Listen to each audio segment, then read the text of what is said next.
Good afternoon all of you. आप सभी का स्वागत है आपके अपने चैनल साइंस दीवाने में। तो कैसे हो आप सभी? आई होप सभी बहुत ही अच्छे होंगे। तो जैसे कि आपको पता है हर चैप्टर के बाद होती है आपकी वर्क सीरीज। तो इस चैप्टर अमीन चैप्टर में भी आपका वर्क सीरीज है, इसमें थोड़े से इंपॉर्टेंट क्वेश्चन आ जाते हैं। आपको पता है हर चैप्टर में जैसे आपका ऑर्गेनिक का जो होता है उसमें आपके पास में क्या होता है, कुछ ऐसे क्वेश्चंस होते हैं जो थोड़ा सा लेंथी होते हैं, है ना। उसमें हम क्या कराते हैं, अभी तक आप केवल अलग अलग आपने क्या पढ़ा होगा, केवल अलग अलग आप एक ही स्टेप तक आपकी रिएक्शंस होती थी। इसमें आपकी जो वर्क सीरीज के जो क्वेश्चंस रहते हैं ज़्यादातर आप इसमें अगर देखोगे, जो मैं वर्क सीरीज करा रही हूँ इसमें आप ज़्यादातर जो क्वेश्चन देखोगे वो आपके ऐसे रहते हैं जो आपके 4-5 स्टेप में होते हैं। जैसे रिएक्शंस, जैसे इथाइल अल्कोहल से कैसे पढ़ेंगे, कैसे प्राप्त करेंगे मिथाइल अमीन, इस प्रकार से आपके क्वेश्चंस होते हैं। थोड़ा सा लेंथी हो जाता है ना। तो आपको पता है ऐसे क्वेश्चंस आपने करे होते हैं, लेकिन हम क्या करते हैं, हमने मतलब पूरा करा होता है हर एक। अगर आपको नॉर्मली मैं एक रिएक्शंस दे दूं तो आप बड़े आसानी से कर लोगे, क्योंकि मैंने आपको पढ़ा रखा है ना।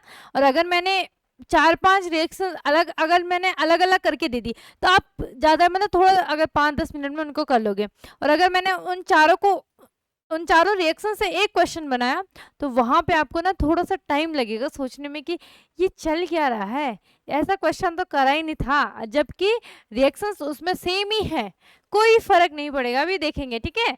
तो वर्क सीरीज स्टार्ट कर रहे हैं। हेडिंग डाल देना आप, है ना। मेन हेडिंग, मोटी मोटी हेडिंग डाल देना, work series board examination related questions, ठीक है। पहला क्वेश्चन पढ़ते हैं हम कि क्या कारण है एनिलीन में फ्रीडल क्राफ्ट अभिक्रिया नहीं होती है। अच्छा, याद आ रहा होगा फ्रीडल क्राफ्ट अभिक्रिया आपको, है ना। मैंने आपको हेलो एल्केन वाले चैप्टर में पढ़ाया, हेलो एल्केन हेलो एलिन्स वाले चैप्टर में पढ़ाया, अल्कोहल फिनॉल ईथर वाला, एल्डिहाइड हो गया, कार्बोक्सिलिक कीटोन, इसमें भी मैंने आपको मतलब ये चौथा चैप्टर चल रहा है। तो इससे पहले मैंने जितने 3 यूनिट कराए सब में आपके पास फ्रीडल क्राफ्ट थी, तीनों के तीनों में मैंने आपके पास में जरूर आपको फ्रीडल क्राफ्ट कराई होगी।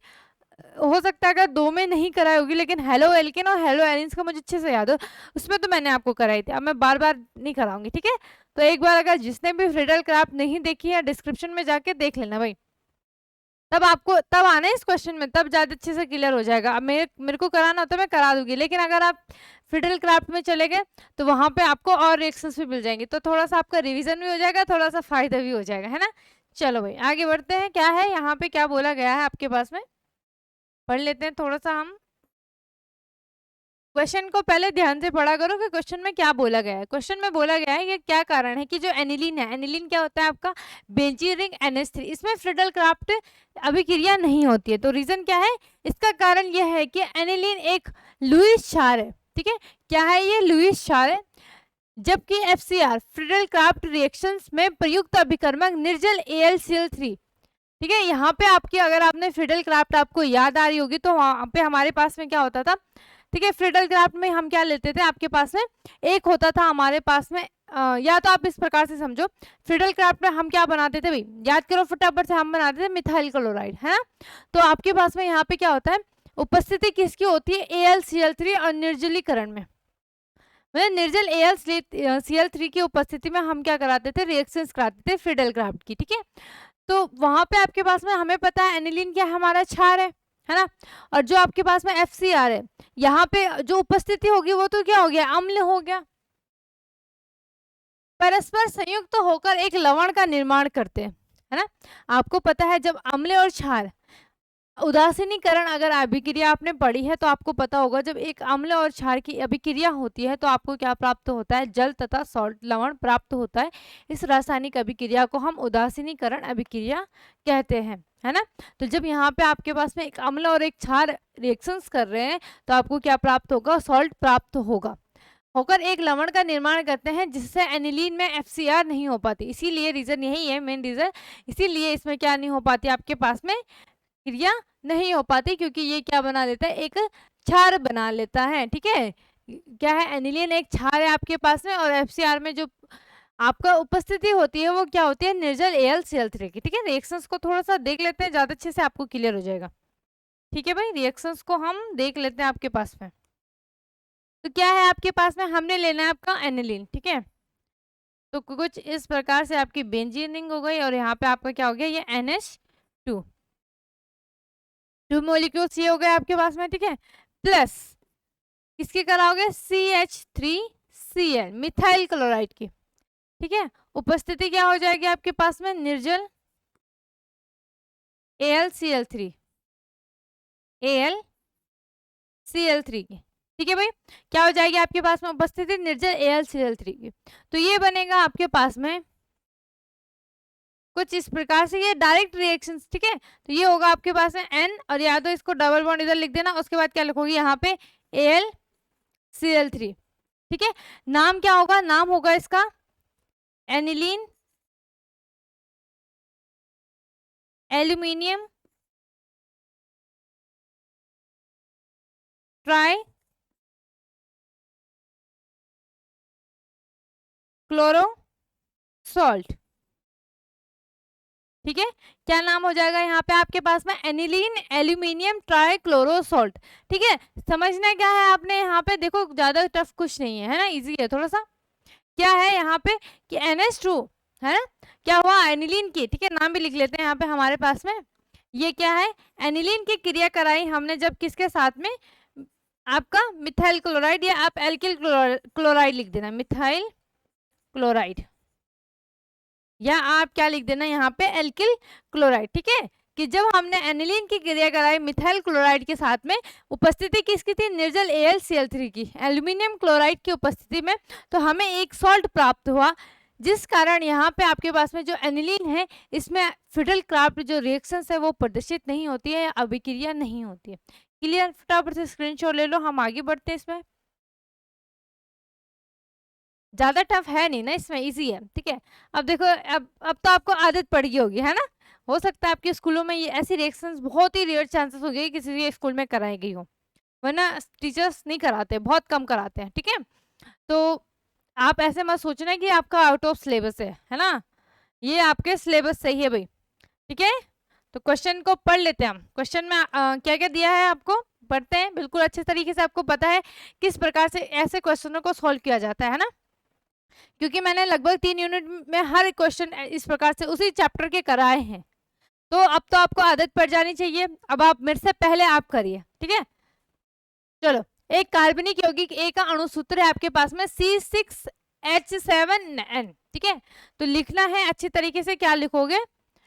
कंपाउंड है, चलो हिंदी में लिख लेते हैं हम, है ना, हिंदी में लिख लेते हैं भाई, हिंदी में लिख लेते हैं। तो क्या लिखोगे? यौगिक A का अणुसूत्र क्या दे रखा आपको? अब मुझे जल्दी बताओ, इसका नाम क्या होगा? C6H7N। क्या लिखेंगे हम इसे? जल्दी से बता दो भाई, क्या लिखेंगे? क्या मैं इसको ऐसे लिख सकती हूँ? और क्या लिख सकते हो? मैं ऐसे लिख सकती हूँ उसको, बेंजीन रिंग, और इसमें लिख दिया मैंने NH2। बताओ भाई, कोई गड़बड़ नहीं? ठीक है, ये हो गया आपके पास में कंपाउंड है। ठीक है, क्या हो गया आपका? कंपाउंड है। ठीक है, कंपाउंड A। ये आगे देखते हैं, आगे क्या क्या बोला है। पहले आप लिखोगे प्रश्नानुसार। ठीक है, तो क्या क्या बोला है? कंपाउंड है की क्रिया करानी है NaNO2, या आप उसमें क्या लिख देना? HNO2। आपके क्या था आपके पास में? Nitric acid. तो क्या होता है आपके पास में? HNO3 होता है। ठीक है, ये नाइट्रस एसिड है। ठीक है, तो क्या है आपके पास में? Nitrous acid. यहाँ पे आपने Na की जगह H भी लिख देना या Na भी लिख देना। ठीक है, प्लस HCl के निम्न ताप पर 0 से 5 डिग्री सेल्सियस पर क्रिया करके हमें क्या प्राप्त होता है? B। ठीक है, तो ये लिख लोगे आप। उसके बाद आपने क्या लिखना है? प्रश्नानुसार। क्या लिखोगे? प्रश्नानुसार। मैंने आपको बता रखा है आपने किस प्रकार से ऐसे क्वेश्चनों को सॉल्व करना है। ठीक है, प्रश्नानुसार जो जो दिया है लिख दो भाई। अब देखो क्या है आपके पास में कि एक ही रिएक्शन, एक ही क्रिया हुई, किसके साथ में? किसके साथ में क्रिया कराई हमने? एक ही H nitrous acid HNO2 plus HCl, है ना, और यहाँ पे आपके पास में लो टेम्परेचर। देखो ये मैंने 2 बार कराई थी ये रिएक्शन, मुझे याद है ना, आपको भी याद होगी। Low temperature. ठीक है, लो टेम्परेचर कितना है? 0 से 5 degree Celsius. Okay, got it, है ना। अब यहाँ पे देखो, याद आ रहा है कुछ? क्या कौन सी रिएक्शन थी? BDC की क्रिया याद आ रही है कि जब हम एनिलीन की क्रिया कराते थे नाइट्रस एसिड के साथ में प्लस HCl, लो टेम्परेचर था, तब हमें क्या प्राप्त होता था? हमें प्राप्त होता है यहाँ पे कंपाउंड B, जो है हमारा यहाँ पे N2Cl, है ना, BDC। क्लियर? ठीक है। फिर क्या करना है, बी को भाप के साथ संघनित करके सी बनता है। अब याद आ रहा होगा जब मैंने आपको बीडीसी की 6 रिएक्शंस कराई थी, है ना, बीडीसी की मैंने आपको 6 रिएक्शंस कराई थी, तो याद आ रहा है क्या बनता था आपके पास में। तो यहाँ पे अच्छा, इसको पहले हम इसको ही लिख लेते हैं, तो बी और उसके बाद आप क्या लिखोगे, इसको हम क्या करें भाप के साथ संघनित, तो प्लस आपके पास में क्या आ जाएगा H2O, है ना, और यहाँ पे आप लिख देना बॉयल। ठीक है, क्या करें हम इसको उबाल रहे हैं, है ना, ठीक है भाई। और यहाँ पे ये बनेगा आपके पास में कंपाउंड सी। ठीक है, आगे, ठीक है भाई, कंपाउंड सी में हम जिंक चूर्ण के साथ गर्म करने पर हमें हाइड्रोकार्बन डी प्राप्त होता है। ठीक है, अब हमने क्या करना है, आपके पास में जो सी कंपाउंड प्राप्त हुआ इसकी क्रिया करानी है हमने जिंक के साथ में। ठीक है, और क्या करना है, उसको हीट करना है, गर्म करना है। ठीक है, तो ये आप ये वाला सिंबल लगा देना यहाँ पे। तो आपको यहाँ पे क्या प्राप्त होता है, कंपाउंड डी प्राप्त होता है। क्या प्राप्त होता है यहाँ पे आपको, कंपाउंड डी। अब आप बड़ी आसानी से कर लोगे, ये तीनों के रिएक्शन आपकी बीडीसी से है, जो मैंने आपको कल कराई थी। 6 याद आ रही है, 7 रिएक्शंस कराई थी, 6-7 रिएक्शंस कराई थी। 6 तो केमिकल रिएक्शंस थे आपके पास में, और जो पहली वाली रिएक्शंस थी जिससे हम आपके पास में बीडीसी प्राप्त करते थे, है ना। तो अगर यहाँ पे किसी ने थोड़ा सा अच्छे से पढ़ा होगा ना, वो बड़ी आसानी से कर लेगा इसमें, और जिसने ध्यान नहीं दिया होगा कल की क्लास में, वो बोलेगा यार पढ़ाया तो था मैम ने, लेकिन मैं भूल गया, मैंने पढ़ा नहीं ढंग से, है ना। ठीक है, 5 नंबर में आएगा ये आपके पास में। कितने नंबर में आएगा, ये आएगा आपका 5 नंबर में, दिमाग में छाप लेना बिल्कुल। आगे चुटकी बजाते 5 नंबर, क्वेश्चन पढ़ते ही आपका 5 नंबर। कैसे देखो, कैसे देखते हैं, क्या है कंपाउंड है, पता चल गया। एनिलीन क्या है आपके पास में, एनिलीन है, बेंजीन NH2। ठीक है, और हमने पढ़ा था कि जब हमारा नाइट्रस एसिड और HCl लो टेम्परेचर में 0 से 5 डिग्री सेल्सियस में क्या बनाता है भाई, बीडीसी बनाता है ना। फिर हमने बीडीसी की क्रिया किसके साथ में करानी है, H2O के साथ में, तो फिनॉल बनता था, याद आ रहा है। फिर हमने फिनॉल की क्रिया किसके साथ में करानी है, जिंक के साथ में, तो हमारे क्या बनता था, बेंजीन रिंग बनती थी प्लस ZNO। देखो चुटकी बजाते आपका क्वेश्चन सॉल्व हो गया यहाँ पे, ज्यादा टफ था ही, क्योंकि ये तो हमने कल पढ़ा था, कल ही पढ़ा था भाई, ऐसा तो नहीं है हमने पढ़ लिया होगा 1-2 हफ्ते हो गए तो याद नहीं, कल ही पढ़ा था बड़ी मस्त मजे से, है ना। चलो भाई, अब इसको सॉल्व करते हैं।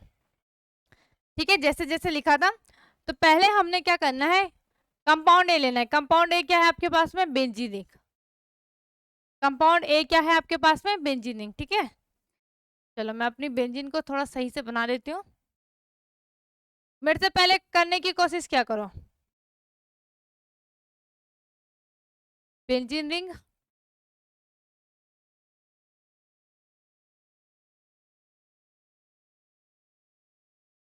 और यहाँ पे आपके पास में क्या है, ये है एनिलीन NH2, है ना। इसकी क्रिया करानी है हमने नाइट्रस एसिड HNO2, या आप NaNO2 भी लिख सकते हो, प्लस HCl में, प्लस आपके पास में क्या आ जाएगा, HCl प्लस HCl, और यहाँ पे लिख देना लो टेम्परेचर।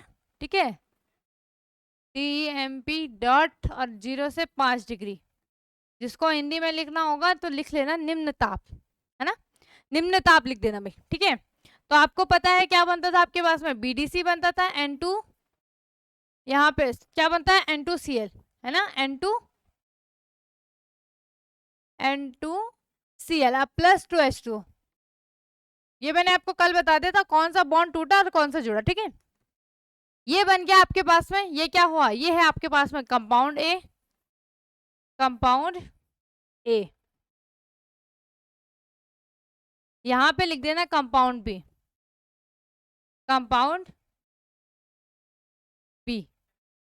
ओके, आगे देखते हैं, आगे देखते भाई इसमें, है ना। फिर हमने क्या करा, कंपाउंड बी, कंपाउंड बी क्या है हमारे पास में, ये है बीडीसी। कंपाउंड बी क्या है आपके पास में, बीडीसी। कंपाउंड बी का क्या कराना है, हमने संगनित कराना है, तो H2O, और यहाँ पे आपके पास में क्या आ जाएगा, बॉयल। ठीक है, और आपको पता है क्या बनता है भाई, यहाँ से आपका क्या होता है, HCl रिमूव होता है और N2 गैस बनती है, और यहाँ पे क्या बच जाता है आपके पास में, OH फिनॉल, याद आ रहा है, N2 गैस और प्लस HCl। क्लियर, ये बन गया आपके पास में कंपाउंड सी। देखो कितना इजी है। ठीक है, और ये तो आपको पता है कौन सा है, कंपाउंड बी है। ठीक है, लिख लेना इसको।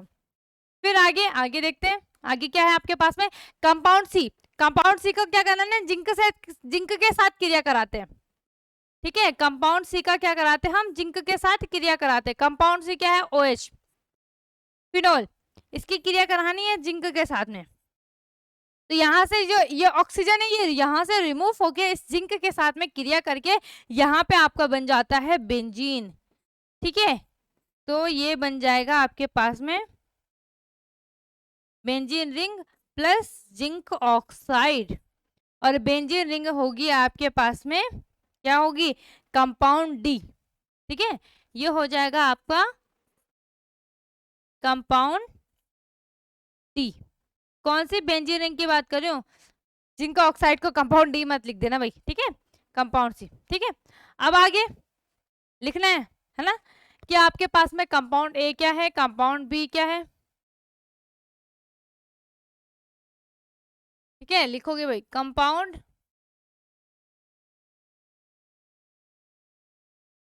ए, जल्दी से बताओ कंपाउंड ए क्या है आपके पास में, कंपाउंड ए है, कंपाउंड ए क्या है आपके पास में, कंपाउंड ए है एनिलीन, बेंजीन रिंग, और इसमें NH2, ये लिखना भी जरूरी है, ठीक है, इसके बगल में लिख लेना एनिलीन। चलो कंपाउंड बी, कंपाउंड बी या यौगिक ABC जो भी लिखना होगा लिख लेना, ठीक है। कंपाउंड ABC, और यहाँ पे आपके पास में क्या आ जाएगा, कंपाउंड डी, ठीक है, समझ गए, ठीक है। आगे आगे देखते हैं, आगे लिखते हैं इसमें। तो आपका कंपाउंड बी क्या था, याद आ रहा है किसी को, कंपाउंड बी क्या था आपके पास में, कंपाउंड बी था आपका बेंजीन रिंग, ठीक है। क्या थी आपके पास में कंपाउंड बी क्या था, कंपाउंड बी BDC, ठीक है। कंपाउंड बी क्या था आपके पास में, BDC N2Cl, और यहाँ पे लिख देना BDC, benzene diazonium chloride, ठीक है। कंपाउंड सी था आपके पास में फिनोल, कंपाउंड सी क्या था, फिनोल। और बात करें अगर हम कंपाउंड डी की, तो ये है हमारे पास में बेंजीन C6H6, जिसको अगर एक और काम है, इसमें आणविक सूत्र अगर किसी को किसी बच्चे को लिखना होगा तो लिख लेना भाई, ठीक है। आणविक सूत्र आप अभी सब लिख लेना अपने हिसाब से, ठीक है। जैसे एनिलीन का हो गया तो क्या लिखोगे, C6H6N, सॉरी C6H7N, ठीक है। इसका लिखोगे तो इसका क्या लिखोगे आप, C6H5N2Cl, क्लियर। यहाँ पे इसका लिखोगे तो क्या लिखोगे, C6H6O, गॉट इट। इसका लिखोगे C6H6, ठीक है। तो ये सब आपने यहाँ पे लिख देना है।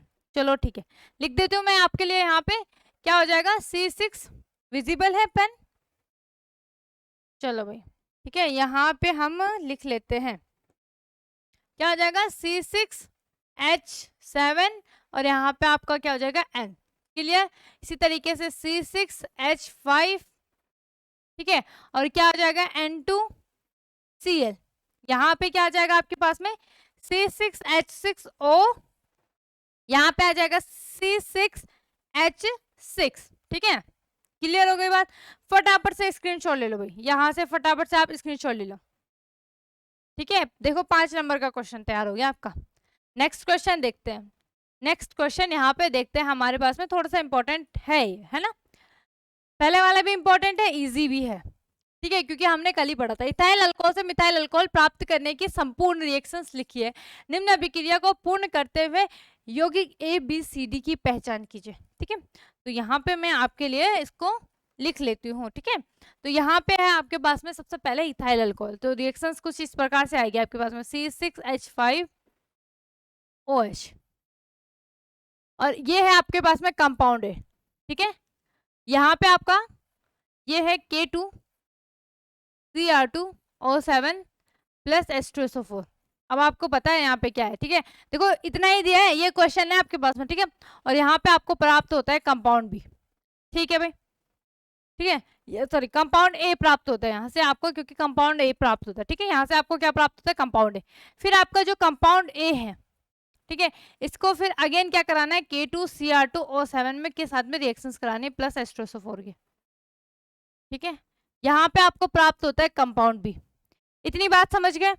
ठीक है, फिर हमने कंपाउंड बी की क्रिया करानी है किसके साथ में, यहाँ पे आपका क्या आ जाएगा, NH3 भी आ जाएगा। ठीक है, कंपाउंड बी प्लस NH3 और आपको प्राप्त होता है कंपाउंड सी। ठीक है, क्या प्राप्त होता है आपको, कंपाउंड सी। फिर हम कंपाउंड सी, ठीक है, वहां से आपके पास में इस प्रकार से, अगर किसी की कॉपी में स्पेस रहेगा तो वहां से लिख लेना, वरना यहाँ से लिख देना। फिर हम क्या कराते हैं, कंपाउंड सी, कंपाउंड सी की क्रिया करानी है, उपस्थिति ध्यान रख लेना यहाँ पे। ठीक है, ये तो खैर क्वेश्चन में दिया होगा, ये है आपके पास में P2O5 और यहाँ पे निर्जलीकरण, निर्जलीकरण। ठीक है, निर्जलीकरण लिखना मत भूलना। ठीक है, और आपको प्राप्त होता है यहाँ पे कंपाउंड डी। क्या प्राप्त होता है, कंपाउंड डी। फिर यहाँ पे कंपाउंड डी की क्रिया कराते हैं ब्रोमीन Br2 प्लस 4KOH। देखो बहुत सारे बच्चों को ना ये वाली रिएक्शन से याद होगी, है ना, बहुत सारों को ये वाली रिएक्शन, यहाँ पे आपको प्राप्त होता है कंपाउंड ई। क्लियर हो गई बात? फिर हम कंपाउंड ई की क्रिया कराते हैं नाइट्रस एसिड के साथ में और आपको प्राप्त होता है कंपाउंड एफ। ये क्वेश्चन है आपके पास में, अभी देखते हैं सॉल्व किस तरीके से होगा। चलो भाई, ठीक है, ये आपको क्वेश्चन में इस प्रकार से भी आपका डायरेक्ट भी दिया होता है, तो घबराने वाली कोई बात नहीं है यार। ठीक है, तो प्रश्नानुसार ये आपको इतना गिवन होगा तो लिखने की, इतना मतलब लिख लेना आप। ठीक है, तो देखते हैं हम, सबसे पहले हम लेते हैं यहाँ पे आपके पास में, यहाँ पे लिख लेना सॉल्यूशन, सॉल्व करें या आंसर लिख देना, जो भी आपको लिखना होगा। ठीक है, पहला देखते हैं क्या है आपके पास में, C6H5OH। अब आपको याद आ रहा होगा कि K2Cr2O7 प्लस H2SO4 क्या कहाँ था, ये था आपके पास में ऑक्सीडेशन में, है ना, तो यहाँ पे आपका क्या आ जाएगा प्लस O, है ना, ये आ जाएगा आपका K2। इससे तो भाई हमने कितनी बार कर ली है रिएक्शन, तो ये तो आपको, अगर आपको कोई सपने में भी सोते सोते भी पूछ लेना, आप इसका आंसर दे दोगे। ठीक है, चलो, तो यहाँ पे आपको क्या प्राप्त होता है, देखो जब हम इथाइल अल्कोहल का क्या करते थे ऑक्सीडेशन, तो हमें एल्डिहाइड प्राप्त होता था, है ना, क्या प्राप्त होता था हमें, एल्डिहाइड। ठीक है, सॉरी, यहाँ पे आपके पास में C2 आएगा, ये C2 आएगा। ठीक है, क्या आएगा यहाँ पे, C2 आएगा, ये मैंने वो लिख देना आपके पास में, ये आपका C2 आएगा, C2 इथाइल है ना, इथाइल अल्कोहल, यहाँ पे भी C2 लिख देना भाई। ठीक है, अब यहाँ पे हम देखते हैं क्या प्राप्त होता था आपको, यहाँ पे एल्डिहाइड, है ना, तो एल्डिहाइड का फॉर्मूला क्या होता था भाई, क्या कौन सा एल्डिहाइड आपका, यहाँ पे आपको प्राप्त होता था एसिटाल्डिहाइड।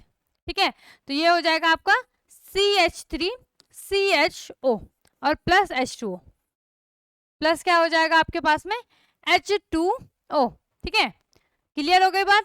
यहां से आपका क्या होता है, ये OH रिमूव होता है, इस प्रकार से समझ लो, और यहां से आपका एक H, तो H2O रिमूव हो जाता है।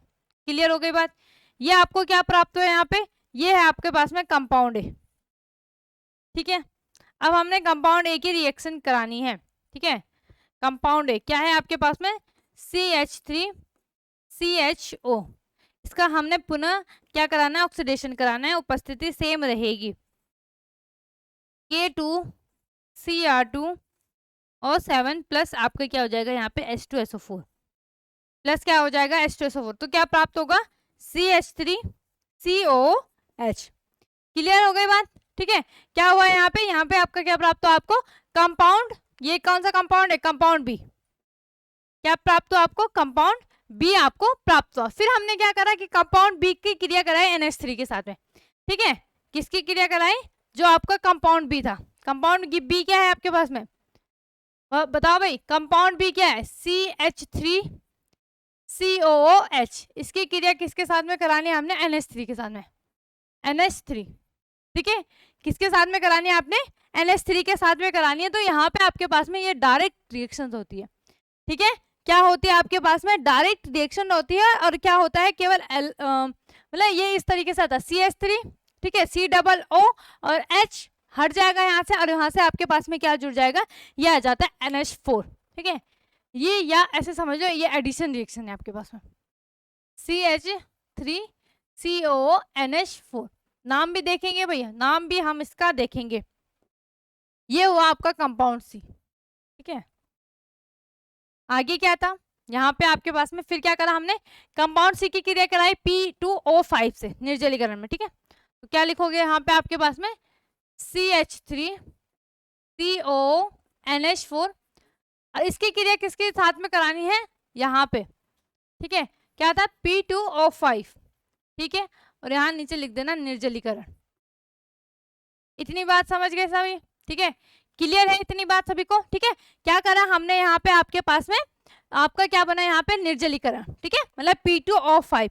अब यहाँ से आपका H2O रिमूव होता है, ठीक है, क्या रिमूव होता है यहाँ से आपके पास में H2O रिमूव होता है। तो यहाँ पे जब आपका H2O रिमूव होगा, यहाँ से एक O और यहाँ से आपके पास में, तो ये बनता है आपका CH3CONH2 प्लस आपका क्या आ जाएगा H2O। क्या बना ये है आपका एसिटामाइड, ये बन गया आपके पास में कंपाउंड डी, ठीक है। फिर क्या था, कंपाउंड डी की क्रिया करानी है Br2 4KOH के साथ में। ये रिएक्शंस तो आपको अच्छे से पता होगी, है ना, क्योंकि ये रिएक्शंस हमने करी है भाई पहले भी, ठीक है। तो क्या लिखोगे, क्या लिखोगे, CH3CO क्या था आपके पास में NH2 प्लस Br2 और प्लस क्या था 4 मॉलिक्यूल्स ऑफ KOH। जल्दी से मुझे बताओ इस रिएक्शंस में क्या आता है, फटाफट से भाई, ठीक है, जल्दी से याद आ रहा है कुछ। यहाँ पे बनता है आपके पास में मिथाइल एमीन, ठीक है, क्या बनता है आपका मिथाइल एमीन। तो ये बनेगा, या आप हमने ये पढ़ा था, पता कहाँ पढ़े थे हमने, जब हमने प्राइमरी एमीन प्राप्त करना था, ठीक है। तो ये आपका आएगा, ठीक है, ये बनेगा आपके पास में NH2 या सॉरी CH3NH2, ठीक है, क्या बनेगा आपके पास में CH3NH2, और आगे आगे बनेगा भाई, बताओ फटाफट से क्या क्या बनेगा। यहां से देखो CH3NH2 ये आया, ठीक है, इतनी बात समझ गए आप।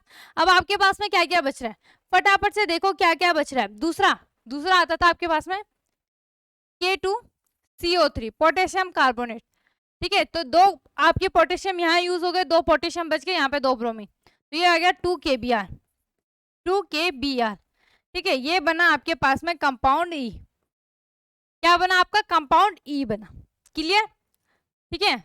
अब लास्ट स्टेप है भाई, सारे हमने फाइंड आउट कर लिए हैं। यहाँ पे लास्ट स्टेप में क्या था आपके पास में, कि जो आपका क्या बना मिथाइल एमीन बना NH2, इसकी क्रिया किसके साथ में कराते थे हम, ठीक है। यहाँ पे देखो क्या है आपके पास में, इसकी क्रिया कराते थे हम HNO2 के साथ में, ठीक है, किसके साथ में कराते थे भाई HNO2, HNO2।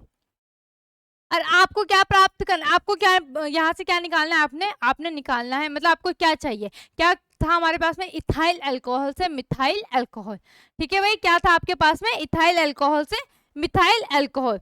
तो यहाँ पे आपके पास में देखो, यहाँ पे देखो एक N है एक N है, तो क्या बनेगा आपका N2 गैस, ठीक है, क्या बन जाएगी N2 गैस प्लस CH3 और यहाँ पे आपके पास में OH, ठीक है, क्लियर हो गई बात। बाकी क्या क्या बचा, बाकी क्या बच रहा है भाई, जल्दी से देखो, यहाँ पे CH3 आ गया, एक OH यहाँ से आ गया H2O, बाकी क्या बचा आपका H2O।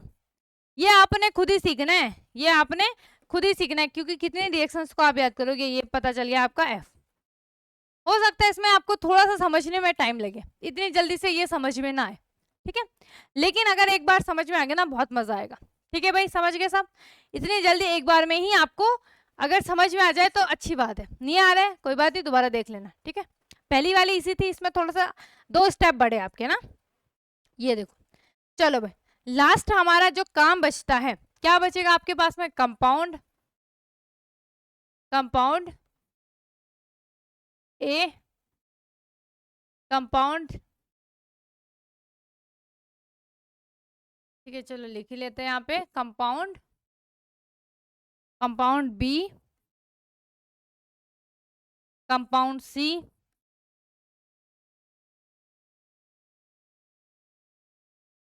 कितने कंपाउंड तक है, F तक है ना आपके, कंपाउंड डी,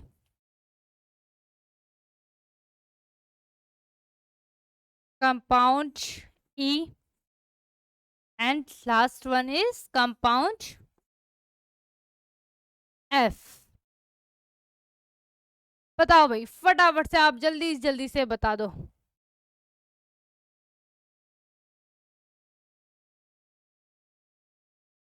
ठीक है, फटाफट से नाम बताओ। पहला कौन सा कंपाउंड था आपके पास में, जल्दी से बताओ। पहला कंपाउंड क्या था, पहला क्या था आपके पास में, एल्डिहाइड है ना। पहला कंपाउंड क्या था, एल्डिहाइड, CH3CHO। दूसरा कंपाउंड क्या था, CH3COH, एसिटिक एसिड। तीसरा कंपाउंड क्या था, तीसरा कंपाउंड भाई ये रहा ना आपके पास में। तीसरा कंपाउंड क्या, एसिटामाइड है ना। तीसरा कंपाउंड तो आपके पास में क्या है, CH3COONH4। ठीक है, इसका नाम फटाफट से बताओ क्या होगा इसका नाम। इसका नाम होगा आपके पास में अमोनियम एसिटेट। ठीक है, नाम क्या होगा, अमोनियम एसिटेट। क्या है, CH3CONH2। फिर क्या था आपका, मिथाइलेमीन, CH3NH2। ठीक है, फिर क्या प्राप्त हुआ मिथाइलेमीन से। ठीक है, अच्छा, मिथाइलेमीन से पहले एक और था, एसिटामाइड था ना। मिथाइल एमीन से पहले आपका एक और था, एसिटामाइड। तो यहां से आपका क्या था, CH3CONH2। कंपाउंड ई था आपके पास में मिथाइलेमीन। और what about compound F, this is आपके पास में क्या है, दिस इज आपका क्या था, ये था आपका CH3NH2, हाँ CH3 मिथाइल अल्कोहल। ठीक है, कंपाउंड एफ क्या है आपके पास में, मिथाइल अल्कोहल। ठीक है, नाम लिख लेते हैं फटाफट से। ये है आपके पास में एल्डिहाइड, एसिटल्डिहाइड, एसिटल्डिहाइड। ठीक है, ये क्या है आपके पास में, एसिटिक एसिड, एसिटिक एसिड। ये आपके पास में अमोनियम,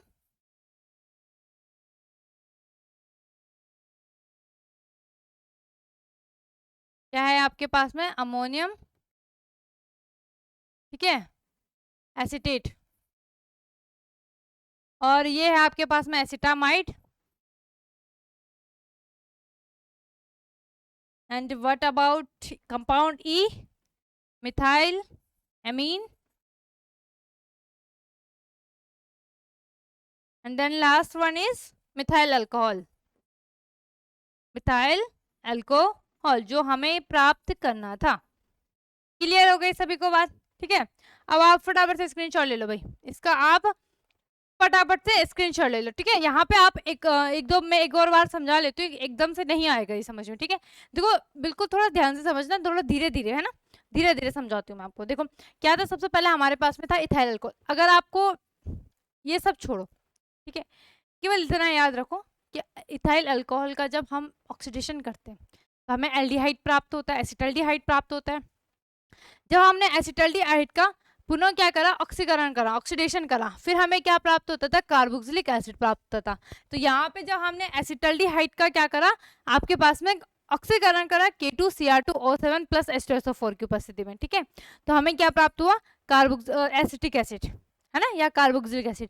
ये इतनी रिएक्शंस, इतना तो हमने लगभग 3 बार कर लिया है। एक आपके अल्कोहल फिनोल ईथर वाले चैप्टर में, इससे पहले वाला जो चैप्टर था जिसमें हमने कार्बोक्सिलिक एसिड प्राप्त करना था, उसमें भी हमने पढ़ा है ना। और केमिकल रिएक्शंस में भी पढ़ा है, मतलब लगभग अगर जहां तक मुझे याद रहा है, मैं 5वीं बार लिख रही हूँ बोर्ड में ये वाली रिएक्शंस। तो बहुत ईजी रिएक्शंस है, बार बार आ रही है, रिपीट हो रही है, याद भी हो ही जाता है ना। फटाफट से इसका स्क्रीनशॉट ले लो, इसमें तो कुछ भी था नहीं समझने वाला ज्यादा। आगे देखते हैं हम इसमें। ठीक है, आगे हम इसमें देखते हैं आगे क्या है। फिर हमने क्या करा, आपके पास में जो कंपाउंड बी था है ना, कंपाउंड बी की क्रिया कराई अमोनिया के साथ में, NH3 के साथ में। ठीक है, तो आपको क्या प्राप्त हुआ, आपको प्राप्त हुआ अमोनियम एसिटेट, कंपाउंड सी आपको यहाँ पे क्या हुआ, प्राप्त हुआ। ठीक है, फिर हमने अमोनियम एसिटेट की क्रिया कराई उपस्थिति P2O5 निर्जलीकरण में, तो हमें प्राप्त हुआ एसिटामाइड CH3CONH2। क्लियर हो गई बात। ठीक है, हो सकता है आपको जैसे यहाँ पे अमोनियम एसिटेट का नाम ना पता हो एकदम से है ना, एसिटामाइड का आपको याद ना हो, कोई बात नहीं है, एकदम से याद नहीं होगा, थोड़ा प्रैक्टिस में रहोगे तो याद हो जाएगा। ठीक है, यहाँ पे फिर हमने क्या करा, एसिटामाइड की क्रिया कराई Br2 4 की एवज। ये देखो ये रिएक्शंस, ये जितनी मैंने 6 के 6 रिएक्शंस कराए ना, अभी ऐसी कोई रिएक्शंस ऐसी नहीं है जो मैं बाहर से लाई, एक्स्ट्रा लाई, सारी मैंने पहले करा रखी है ना। ठीक है, फिर हमें क्या प्राप्त हुआ, यहाँ पे कंपाउंड ई प्राप्त हुआ। ठीक है, फिर हमने क्या करा, अदर प्रोडक्ट में भी अगर लिखना होगा तो क्या है, पोटेशियम कार्बोनेट। हाँ, अगर जैसे ये लिखोगे ना, उसके बाद मैंने यहाँ पे कंपाउंड CDE लिखा है ना, तो आपने नाम भी लिखना है जो आपके पास में अदर प्रोडक्ट है, जैसे यहाँ पे H2 है, पोटेशियम कार्बोनेट है, पोटेशियम ब्रोमाइड है, नाइट्रोजन है, जल है, वाटर है ना, इनके नाम लिखना मत भूलना, ठीक है, इनका नाम लिखना मत भूलना, ठीक है। फिर हमने क्या करा है, आपके पास में एसिटामाइड की क्रिया कराई Br2 4KOH के साथ में, तो हमें क्या प्राप्त हुआ, मिथाइलएमीन। फिर हमने मिथाइलएमीन की क्रिया कराई आपके पास में HNO2 नाइट्रस एसिड, ठीक है, नाम जरूर लिख देना, नाम जरूर लिख देना, नाइट्रस एसिड। जहां पे पता ना हो आपने, अगर आपको कोई सभी कंपाउंड का नाम अगर पता ना हो तो आपने कमेंट पे मुझे पूछ लेना है, ठीक है, मैं आपको आपका विदिन 24 आवर्स में आपका रिप्लाई आ जाएगा, ठीक है। जरूर, मतलब कोशिश पूरी करूंगी जल्दी से जल्दी रिप्लाई करूं, ठीक है। तो अगर कोई कंपाउंड का नाम आपको नहीं पता तो बता देना, वहां पे आपने आणविक सूत्र लिख देना है। जैसे आपके पास में यहाँ पे अगर आणविक सूत्र आएगा तो क्या लिखोगे, C1H4O, ठीक है, इस प्रकार से मैं समझ जाऊंगी। या अगर ऐसे लिखना होगा तो ऐसे लिख लेना, मैं एग्जांपल दे रही हूँ, कोई सा भी कंपाउंड ले सकते हो आप, ठीक है। अगर आपको नहीं पता तो पूछ लेना, ठीक है। तो यहाँ पे मिथाइल एमीन की क्रिया कराई हमने नाइट्रस एसिड के साथ में, तो हमें क्या प्राप्त हुआ, मिथाइल अल्कोहल हमें प्राप्त हुआ तथा नाइट्रोजन गैस और H2। क्लियर हो गई बात इतनी, ठीक है। यहाँ पे आपके पास में बर्क सीरीज में, ठीक है, यहाँ इसका भी स्क्रीनशॉट ले लेना, इसका भी आपने क्या ले लेना है, स्क्रीनशॉट फटाफट से ले लेना है, एक भी क्वेश्चन नहीं छोड़ना है, एक भी कंपाउंड मत छोड़ना भाई, सारे कंपाउंड जैसे मैंने लिखा है एज इट इज ऐसे ही छाप दो, फटाफट से छाप दो, ले लिया होगा, ठीक है। दूसरा काम आपका क्या है, यहाँ पे अभी आपके कुछ और क्वेश्चंस आएंगे, तो मतलब आपका जो एमीन वाला चैप्टर है वो भी लगभग कल की क्लास में कंप्लीट हो जाएगा, ठीक है। आपका एमीन वाला चैप्टर क्या हो जाएगा, यहाँ पे यूनिट 9 क्या हो जाएगी, कल कंप्लीट हो जाएगी, ठीक है। कल की क्लास में आपकी यूनिट जो 9 है अमीन वो कंप्लीट हो जाएगी। उसके बाद हम जाएंगे बुक फर्स्ट की तरफ, ठीक है। उसके बाद हम कहाँ जाएंगे, आपके पास में बुक फर्स्ट की तरफ जाएंगे। इसमें देखते हैं हम आपके पास में कि क्या क्वेश्चन आते हैं, ठीक है। इसमें हम देखेंगे, मतलब सॉरी, आपका चैप्टर के बारे में देखेंगे, उपसर्ग संयोजकता चैप्टर है आपके पास में, ठीक है। उसके बारे में हम देखेंगे कि किस प्रकार से आपका चैप्टर है। वैसे उपसर्ग मतलब आपके 9th क्लास में भी है, जो आपके पास में यूनिट आपकी 5 है ना।